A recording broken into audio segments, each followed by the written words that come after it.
कल हुए रीट लेवल 2 का पेपर थर्ड शिफ्ट में मैथ साइंस का, तो उसमें मैथ के क्वेश्चन सॉल्व करते हैं। सारे 30 क्वेश्चन यहाँ हम सॉल्व करके देखेंगे क्या उत्तर है। पहला क्वेश्चन है कि एक निश्चित घटना की प्रायिकता ज्ञात करनी थी। तो निश्चित घटना की प्रायिकता 1 होती है और जो घटना घटित होना असंभव हो उसकी प्रायिकता 0 होती है। दूसरा क्वेश्चन है सबसे छोटी संख्या जिसे दो घनों के योग के रूप में लिखा जा सके। जो ऑप्शन दिया था उसमें सही है 1332। 1332 जो है वो 11 का घन और 1 का घन का योग है। 11 का घन होता है 1331, 1 का घन क्यूब होता है 1, जोड़ेंगे तो ये 1332 ऑप्शन है इसका।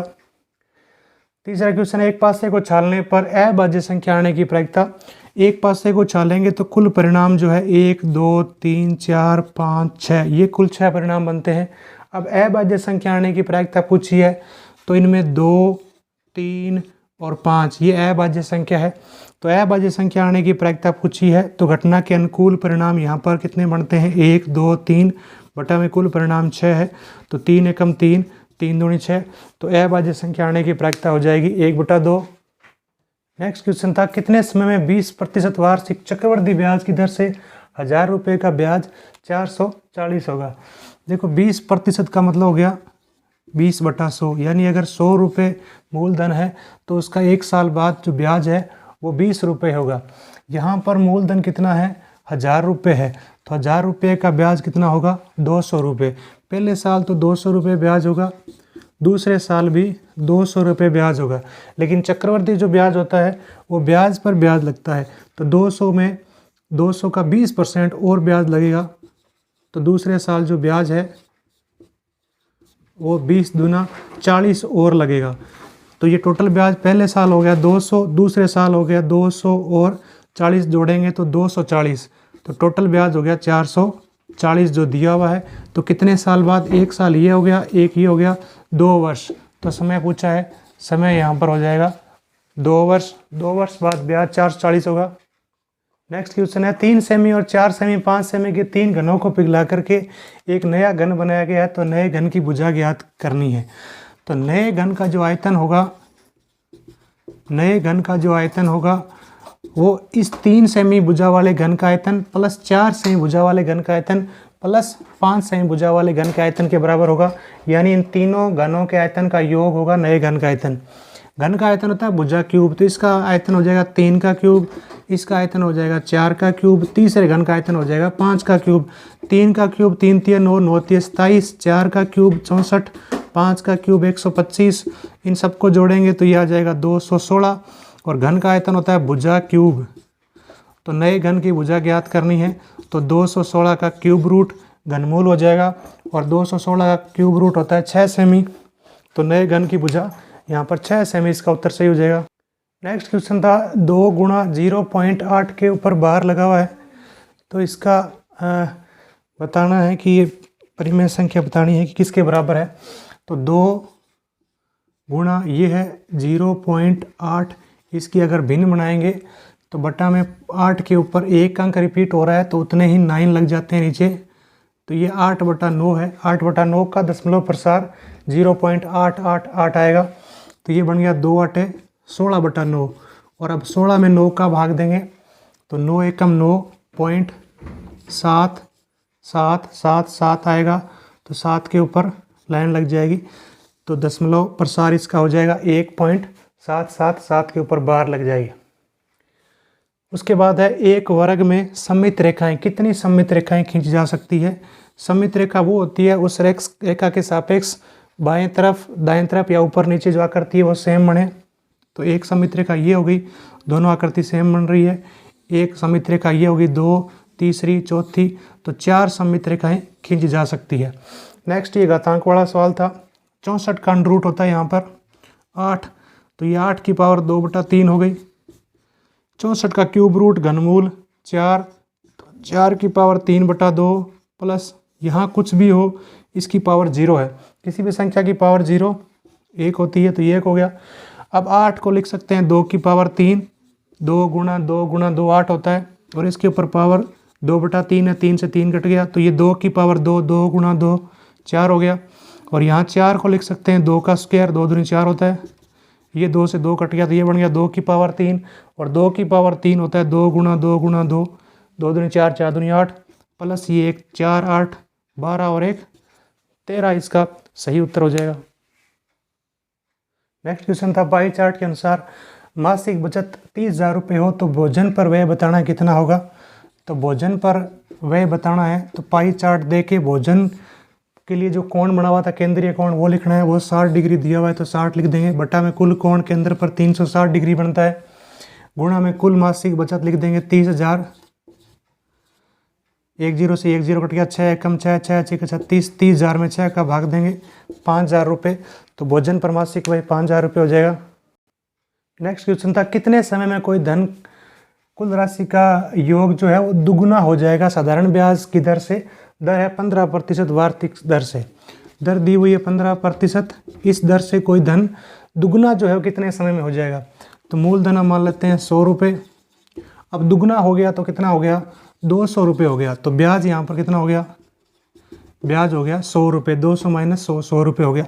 हमें समय बताना है तो समय ज्ञात करने का सूत्र होता है 100 गुणा ब्याज बटा में मूलधन गुणा दर, तो 100 ब्याज हो गया 100 बटा मूलधन हो गया 100 और दर होगी 15%, 100 से 100 कट गया, 100 बटा 10 100 बटा 15, तो ये हो गया 15 छिक्की 90, 6 सही 10 बटा 15, 5 दूनी 10 5 3 15, तो 6 सही 2 बटा 3, और 2 बटा 3 के माह बनाने हैं तो 12 से गुणा कर लो, 3 चौके 12, 4 दूनी 8, यानी 6 वर्ष और 8 माह बाद कोई धन जो है वो दुगुना हो जाएगा। नेक्स्ट क्वेश्चन था 3 बटा 7, 2 बटा 9, 5 बटा 11 और 1 बटा 4 का आरोही क्रम बताना था। तो 3 बटा 7, 3 में 7 का भाग देंगे, 7 चौके 28, 2 0 7 दूनी 14, तो ये हो गया 0.42। फिर 2 बटा 9 के लिए 2 में 9 का भाग दें, पॉइंट लगा के 0 उतार लेंगे, 9 दूनी 18, तो ये हो गया 0.22। ऐसे ही 5 बटा 11 का मान निकालते हैं, 5 में 11 का भाग देंगे,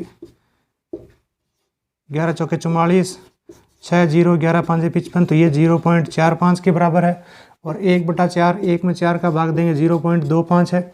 आरोही क्रम का मतलब सबसे छोटी संख्या पहले, तो 0.22 सबसे पहले, 2 बटा 9, 0.22 से बड़ी 0.24 यानी 1 बटा 4, 2 4 के बाद 4 2 यानी 3 बटा 7, और लास्ट में सबसे बड़ी जो विन है वो 5 बटा 11। ये सही आरोही क्रम हो जाएगा, 2 बटा 9, 1 बटा 4, 3 बटा 7, 5 बटा। नेक्स्ट क्वेश्चन था किसी समबाहुभुज का प्रत्येक बाह्य कोण उसके अंतः कोण का 2 बटा 7 गुणा था। ये बाह्य कोण जात हुआ, अंतः कोण का 2 बटा 7 गुणा, अंतः कोण 1 था तो ये 2 बटा 7 गुणा था, तो ये अनुपात हो गया 7 से गुणा करने पर 2:7।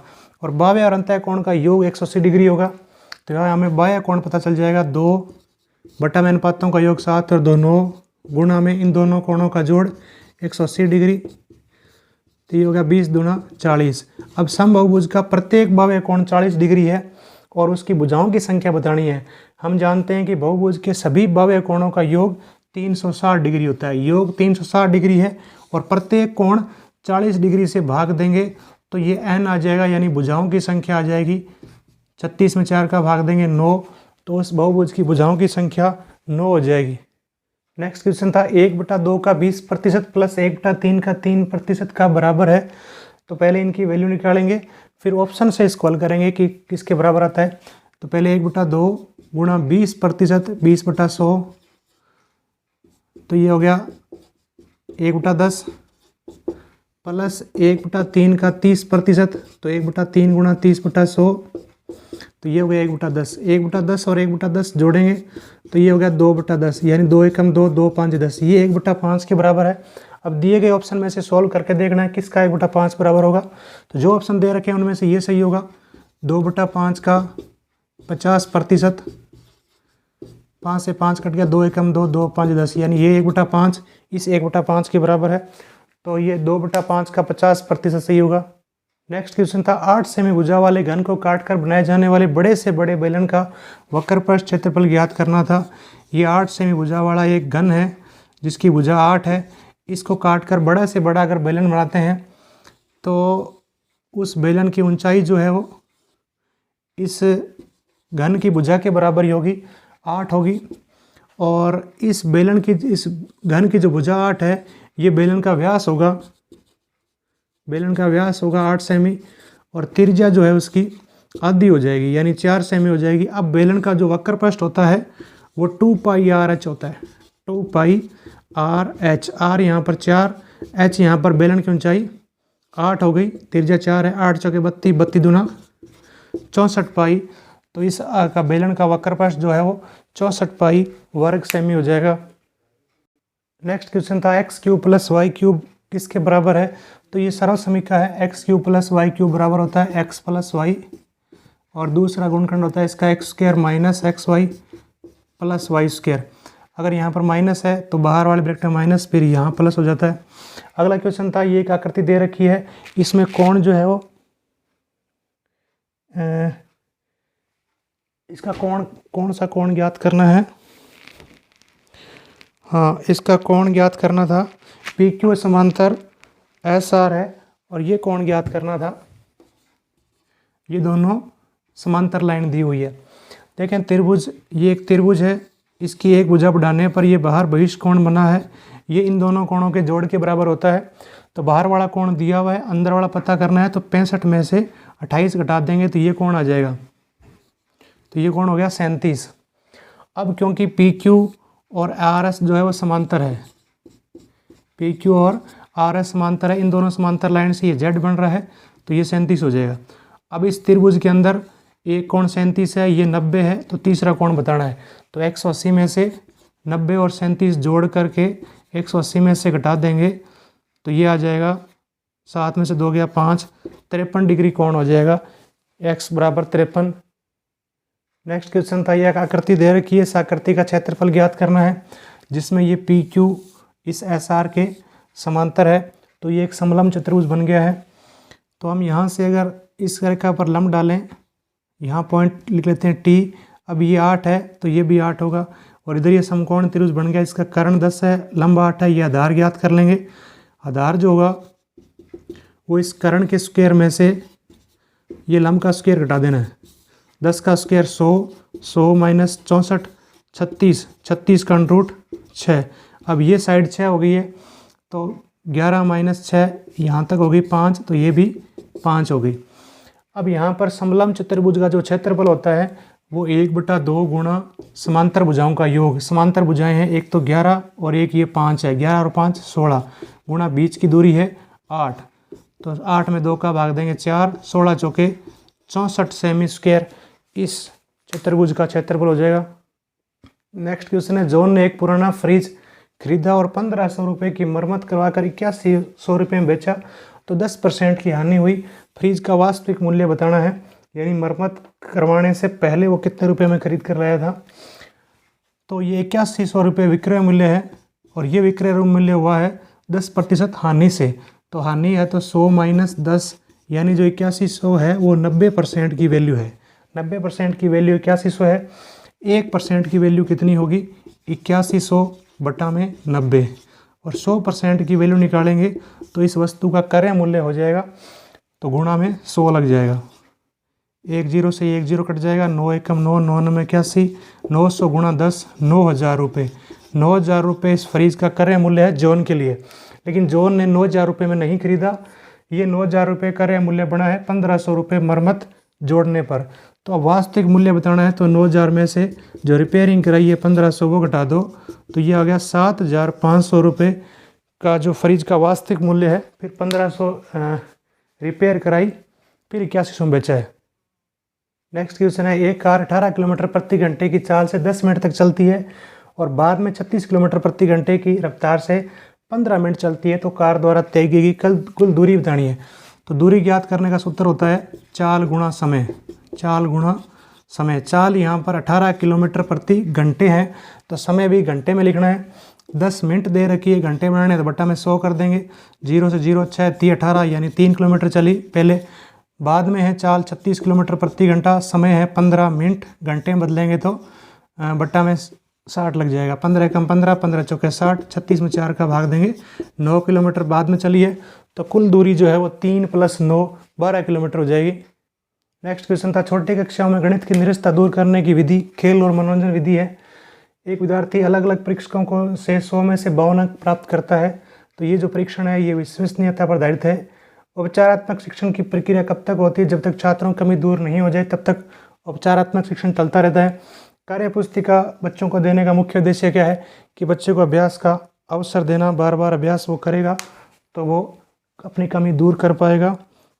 उसके बाद एक और क्वेश्चन है 25वां, उपचारात्मक शिक्षण के उपायों के लिए कौन सा कथन सही नहीं है? तो कमज़ोर विद्यार्थियों के पीछे के सीट पर बैठने के लिए कहना। और गणित शिक्षण में मूल्यांकन में ब्लूप्रिंट है प्रश्न पत्र निर्माण की आधारशिला। और लास्ट है, चित्र के अनुसार गाय के बाद सर्वाधिक लोकप्रिय जानवर कुत्ता।